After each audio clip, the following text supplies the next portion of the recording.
Hello and welcome back to Impact and Innovation. Today I'm so excited to have with me here Dr. Trishan Panch, who studied public health with me. We graduated the same year, so it's an extra special treat that he came to talk to my students about his company, Wellframe.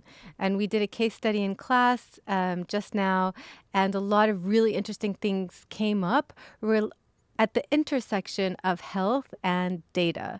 So Trishan, can you start by telling us a little bit about Wellframe and what it does, and what is the need and the opportunity that you felt it could address? Thank you. Thanks for having me. Thanks for having me today. I think it's a really interesting discussion. So Wellframe is a software company. I'm Trishan. I'm a primary care physician by background. What we do is we're focused on the area of chronic disease management, and particularly empowering patients and bringing them in as like meaningful producers of their own health and their own outcomes in chronic disease management. And the way that we do that is we work with payers, health insurers typically, across the country, and we help them identify their populations where there's kind of islands of risk or need. Where there's patients who are going through something acute. So, for example, it could be some patients who've been admitted to the hospital and need help with what's called transitional care, shifting from the hospital to the home and making sure all the complicated stuff that needs to be done in that very fragile month is actually done. Or women who are pregnant, or people with long-term behavioral health conditions, or with long-term conditions like diabetes or heart disease, etc., or any combinations thereof. We help the health plans identify those patients who need extra support. And then crucially, we give them a scalable means of providing that support, which in our case is there's a mobile app that can be delivered to any patient with any condition or combination of conditions. And it helps them manage their care on a day-by-day basis by giving them a personalized, adaptive checklist on their mobile computing device, smartphone or tablet, iOS or Android. And then based upon how they've done, how they're doing with that daily slice of their care plan, we help determine what kind of support they need from the healthcare system. And it's that last bit, the specific vehicle of that is that each patient is in a relationship, a clinical or therapeutic relationship with a care manager or a coach or a behavioral health specialist, depending on what their needs are. And for each one of those clinicians, whereas before they could previously handle, say, 20, 30, 50 patients for each clinician, now they can get to like 500, 600. So they can provide meaningful support for the whole population. And that leverage, that factor, that kind of 10x factor is created by the technology. So we're basically a software company that builds the technology to do that. But we also do all of like the change management to get the clinicians and the patients to adopt this new workflow, and then also all of the data science to prove that it actually works and to figure out where to apply the clinical or the human resources so they can be most effective. So yeah, we do that with plans across the country. So that's what makes it different, I guess, than other apps that individuals and patients themselves find in terms of there's so many behavior modification apps to help people lose weight or sleep better or save better or whatever. Yeah. But this one is actually something that's tied to their provider and to their electronic health record, right? Yeah, absolutely right. So I think there's there's two aspects of that, right? What the first one is that the patient doesn't pay us. In fact, the patient doesn't pay anyone. In fact, so it kind of seems like magic. Well, how does it all work? But so what happens is we find those populations where there's like a high level of clinical need and therefore a high level of cost, and lots of that cost is determined by patients just being on complex care plans where they've got to do a lot of stuff themselves in between visits, and that just being really hard for patients to do. And so therefore the insurers have like a financial incentive as well as like an organizational mission to take care of these people, and the providers are also, the doctors, nurses, clinicians are also interested because they are not typically well resourced to provide care in between visits. And what we do is help identify those patients, and then the patients are given the application by either their doctor or by their health plan directly, and we contract with the health plan organization as Wellframe to provide these services to them. So it kind of sounds suspicious because it sounds like a win-win situation in terms of a lot of you talked about the highest need patients, and a lot of the times that's correlated with income. So many Yeah. times in public health, the highest needs are the lowest income. And so you're doing something that helps them and they're not paying. Yeah. And the health insurers are paying. So who's unhappy with this? Because Yeah. this sounds very different from the status quo. Yeah. So you've disrupted something. What barriers did you have to overcome? Yeah, so the way that we look at this is there's already an existing industry of care management, which are really kind of noble, well-intentioned folks, typically working either for health plans or within like larger health systems. And these are typically nurses, can be behavioral health specialists, etc. But the large amount is nurses and health coaches working in call centers, phoning patients up. And the problem with that is that like it takes a lot of phone calls to get someone, and now everyone's got caller ID. They don't typically answer the phone if it's an unknown number, just like you or I would do the same. So it's very difficult to get patients or members, as they would call them, on the phone for these purposes. And secondly, even if you do, to follow up with them and get them to come back is very tricky. So they can have very small panels of those members. So we were very fortunate in that we found health plans who understood that they wanted to provide more of this support to their members because they believed it was the right thing to do and there was a business case for doing it. But what they had was basically nurses in call centers trying to do it. And that just doesn't scale. That's not the most efficient way Yeah, to exactly. do It just doesn't scale. And even if it was effective, and in some cases it really is actually, it's just very difficult to scale that to like, if you have a 1 million member health plan, top 10% is 100,000 people, if you've got like, say, I don't know, 20 nurses, they can get to maybe 1,000 people. So that's 1% of the people that you should be addressing. So basically we were disrupting, we weren't disrupting, we were just basically enabling that industry to kind of come into like the 21st century. Yeah, so I calling suppose. patients is not the most effective way to follow up. So for those high need patients, is an app better? What if the high need patients are elderly population or there's language or technology barriers? Yeah, it's Have you shown that it's better than calling? Yeah, it's a great question. So basically it doesn't need to be either or, so it can be and. So the great thing about technology, software, is that it's very, very scalable. Like the cost for each extra patient is very low. Whereas if you're phoning someone, then obviously it's just that clinician's time. And, if you add another patient, then you're adding just another portion of that time. There's no real kind of economies of scale. So the first thing is that like you could do both. So you could still have phone calls with people, but that phone call could be once every 3 months. And in this way, they're getting daily contact and they're getting messaging. So you can see what's going on and you can like figure out stuff. And so I think like you can do both. And then the second thing is we've also layered in like video conferencing. So they do have actual consultations over the technology, but the vast majority of it is done through messaging. And, there's a fair amount of precedent in that. Like a lot more people are happy to text about stuff to get, either with friends and family or even in professional things with respect to banking, etc. So we're basically, leveraging on that trend that already exists and bringing it into chronic disease management. But really it's like the organizations that we work with, they are interested in kind of adapting and bringing these technologies to serve their patients better, which, so therefore it's not really a disruption kind of scenario. It's more one that like they accept that they want to change and they want to do much better. But like to develop this kind of technology is just really, having worked in a lot of healthcare organizations, it's very difficult to do within a healthcare organization because you've got so many other things that you have to do. So like building software is kind of tricky. So what we do is partner with the clinical leadership who accept there's a need to like do more to serve their patients with their clinical resources, and we do the software bit, and then we co-create the outcomes and the return that comes from it. And you're not necessarily replacing the human interaction, but supplementing. Yeah, exactly. So exactly. So like, I think it's that thing of like and this is one of the metrics that we have internally, like the leverage on a clinician.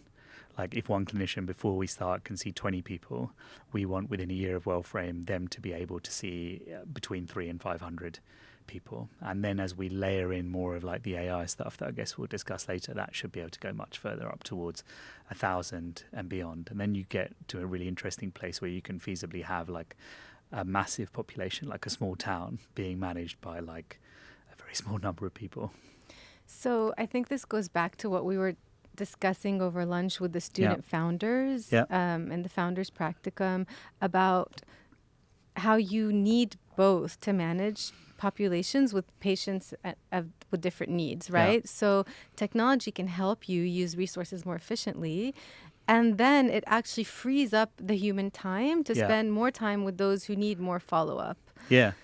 Okay, so tell me more about this AI part now. How does that work? Where does machine learning fit Yeah. in? Well, okay, yeah. So just like following on from what you just said. So I think like one of the common kind of misconceptions I think in this area is that like it can like all be automated in some way or another. And I think the thing to think about is that there's like people have different needs, and people's needs change. The same person can have different needs at different points in time. So it's a much more complex problem.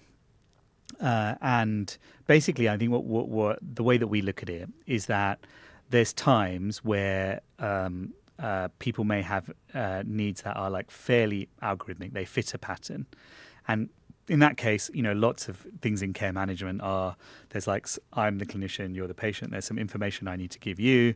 There's some things I need to ask from you based on the things you tell me.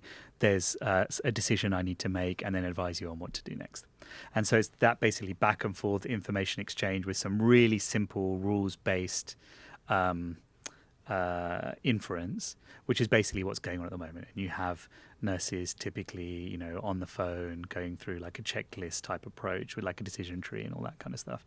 So we believe for like things like that, for that set of needs, that can probably be done pretty well in software if it's done within the context of a relationship. And what that means is you need to feel that someone is like looking at this stuff. Right. And it's not just some like do-it-yourself business.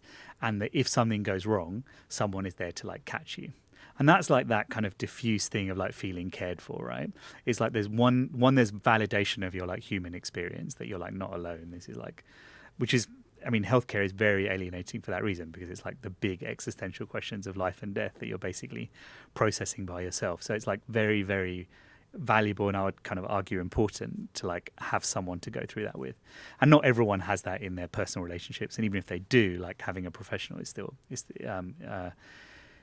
valuable. And then the second thing is that, well, then okay, that gives you like a greater sense of reassurance and agency. But then the second thing is, if something goes wrong, then you can actually ask someone for some stuff. Be it like to figure out something or what to do next, or what you want to do and how do you get it sorted out.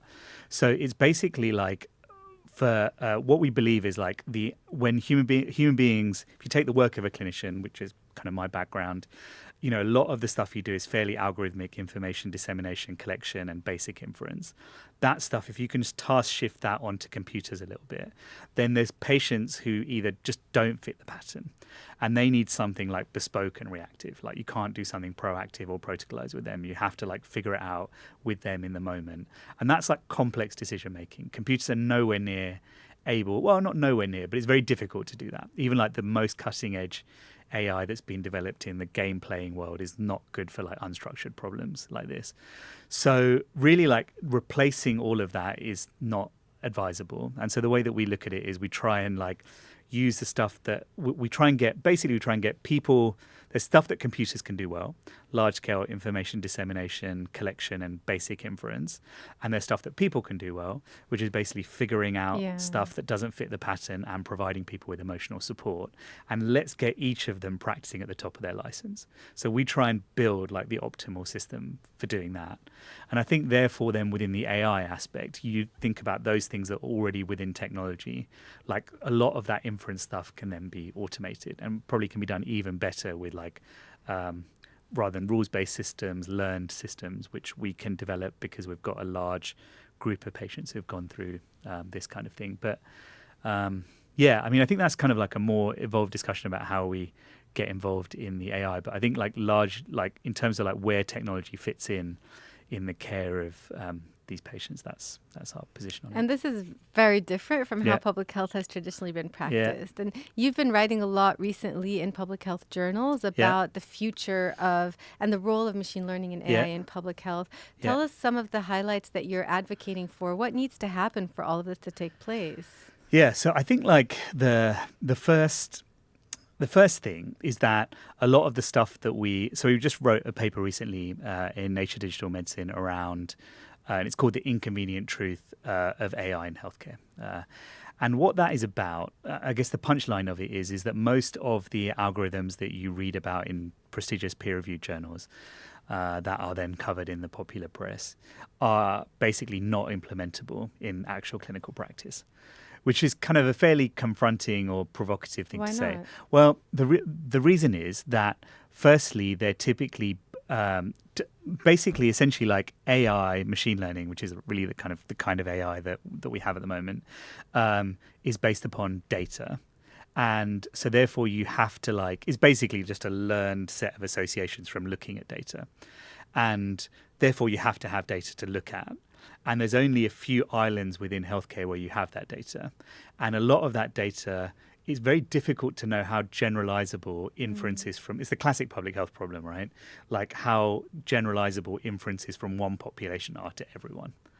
And it's arguable, and there's so many different examples of the fact it probably isn't. And there's stuff like, for example, if you take a teaching hospital, that's probably like a selected population of patients who present to a teaching hospital. They're not like randomly selected from they may be more complex. They may have come from other service lines within the hospital. And are the findings or prediction rules that are built on that population, can you generalize them to every other population? So given that you have these like small islands of data, and these are the things that are used to produce the papers that are developed around these AI algorithms, there's a lot of concern around, can you actually generalize these findings? But even if you believe that you could, and I think there's certainly like an argument at a certain scale, things are just naturally generalized because you've got such a large data set. So you're probably picking up more general kind of ground truth trends. But even if you could do that, there's a lot of change management that's involved in getting clinicians to actually adopt these So it's automated not just the technology, No, it's yeah. how humans interface with it Yeah. and integrate it into their workflow. Yeah, totally. And then there's also an infrastructure piece in that, like the all of the computing machinery to basically store data, transmit it between sites, connect it based on like a single patient ID. That's like high performance computing. Whereas you've got to do that at massive scale with like protection of privacy. And with multiple different kinds of data. I mean, that's really, really complex stuff. And previously, healthcare organizations, that's just beyond what they can do. I mean, that's no fault of anyone's. That's like the most cutting edge computing work. And all of the policy stuff, interoperability, all these kind of things has like required healthcare organizations to basically replicate what Google are doing. That just doesn't make sense. So now, the reason we wrote the paper, and one of the things we're a big believer in, is that like the growth of like cloud computing has meant that like the infrastructure that's needed to manage data at this scale in like a high performance manner is now much easier to access. So as Wellframe, we work with Google Cloud, and like we use their infrastructure that underpins the rest of Google to basically bring healthcare data from claims and from the digital health sources and bring it together so that you can make these inferences. And like we are able to do that, but that's open to any healthcare organization to do as well. So basically what you're advocating for, what I'm hearing is Yeah. that it's a public health imperative Yeah. to invest in infrastructure and capacity building Yeah. to integrate these digital technologies into our work, because you're saving lives and you're saving money. Yeah. And so you're losing a lot by not Yeah. doing it. No, I think that's it's interesting you say that. So the initial kind of stimulus for writing that paper, right? It was that we thought that, okay, there's the kind of two questions. So one question is that like, could it be considered a public health intervention to mandate that all healthcare data is stored in the public cloud? And we would argue that the answer would be yes. That's complicated because you're basically then saying all healthcare data should be stored and with some contracting mechanism with a handful of technology companies in the private sector, Amazon, Google, Microsoft, maybe IBM, but like there's a small handful. The second question that we were thinking through is that like if you're and this is how we start the paper actually, like if you're looking today, if you like just like as of like now, and you look at like sanitation infrastructure, like just Toilets. toilets, like sewers, all that kind of stuff. Like that is like it would seem totally crazy that a city would not have such infrastructure. It's just like a core part of public health, and it's the kind of thing governments should do. We were thinking, well, if we did a thought exercise of going 100 years in the but it was only 130 years ago, that 120 years ago, excuse me, that the first public sanitation infrastructure was built, which was in London. And if you take 120 years in the future, will it seem the same way about like data infrastructure? Will it seem like, how did these guys survive? It was crazy. They had like individual organizations just doing their own stuff with no like general standards, no sharing. And there was all these like, there's all these tools that could be built to make like patients' lives better and clinicians' lives better. And they had the science to do it, but they just couldn't do it because they didn't have the data, and they didn't have the data because they didn't have this infrastructure that was actually already available. They didn't have the right people. Yeah, but the infrastructure was already available. Yeah. It'd already been invented. It's not like it's not like inventing penicillin or something. It's like, and so I think what we still believe. I mean, I think that infrastructure, doing the computing side of things well, is a really, really important investment. I think like we've been really fortunate, kind of bring it full circle to what you said before about like it not being like classic public health, is that, you know, we're really fortunate with the model that we have, that we're able to invest in computing infrastructure and engineers in this problem, in looking at this area of chronic disease management, and we build those investments first, and that then allows us to like solve these problems much easier in future. And I think I'm really just a massive believer that all healthcare organizations should be following that path, thinking about like a longer term plan, and therefore what our data needs are, and therefore like what our computing needs are, and then building those things out. Yeah. There's a lot to be done, but it needs to be figured out. Yeah. There's a lot to be figured out, but it needs to be done. Exactly. And I think your way of looking 120 years into the future is the right way to look at it. What is it going to look like, and how can we get our act together to make that happen? Yeah, and I think like some countries, so we've been speaking, you know, it's kind of like beyond Wellframe a little bit, but some countries I think will leapfrog, where they've got like, you know, a mixture of like existing economic development and a kind of an arrangement of government where they are interested in this kind of set of tools for state building. So I think like we'll see, definitely based on what's going on already, I think in the next 10 years there'll be a lot of movement, and I suspect you know, the real kind of exemplars will probably emerge from places we're not entirely expecting. Thank you so much, Trishan. Thank really you. making us think at the intersection of health and technology. And next episode, we're going to have Catherine Finney, the founder and CEO of Digital Undivided, another public health alumna who ended up going digital. So thanks so much for joining, everyone. Thanks, Trish. Thanks for having me.